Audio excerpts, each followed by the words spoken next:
Earlier this year I got this, a bunch of CPUs and other random microchips. It was just a matter of obviously taking it with me or it being thrown away, so let's see what we've got here. So in this little box I found an Intel Pentium.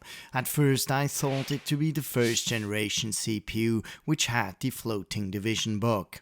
But this is actually the A8502-75, so a 75 MHz Pentium CPU. I have no mainboard around, so I'm unable to test if it still is any good. And this is literally true for everything that I'm going to show today. Next up is this 8386 CPU. The 386 was really a game changer when it came along in 1985, as it was the first 32-bit CPU in the x86 series. What's interesting on this CPU is the markings. I don't know if this was done by the pre-owner or if this CPU actually came like this, with a frequency of 20 MHz being written on using a felt tip. Ah no, they would certainly not do that. You'd be surprised. I every so often have seen chips and components from that era which had stickers with manual writings on them, so that I truly believe it came like this from the factory. Maybe this CPU was actually a 25 MHz one and wasn't running stable, so it was just marked as a 20 MHz CPU in quality control. And here I've got a cooler which goes for a 386 style CPU. It still has the thermal paste on it, so I'm giving it some cleaning. And so it goes for this second CPU, which is a 486 class CPU. Here the CPU comes along with the cooler. Oh look what hides underneath! It's a 486 DX2, the 66 MHz model to be exact.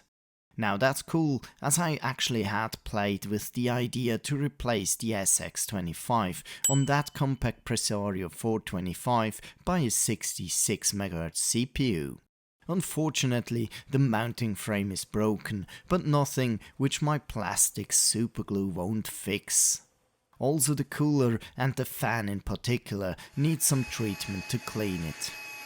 Then I've got 4 of these. It says OKIM 514256-10R, and I believe this is SIP memory modules.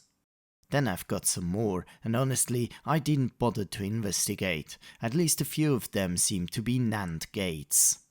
And here, a Pentium 3 700 MHz CPU. Remember that SGI Visual Workstation 230 I featured last year? It supported the 733 MHz Pentium 3, but the one running on a 133 MHz clock, while this one here is intended to run on a 100 MHz frontside bus clock.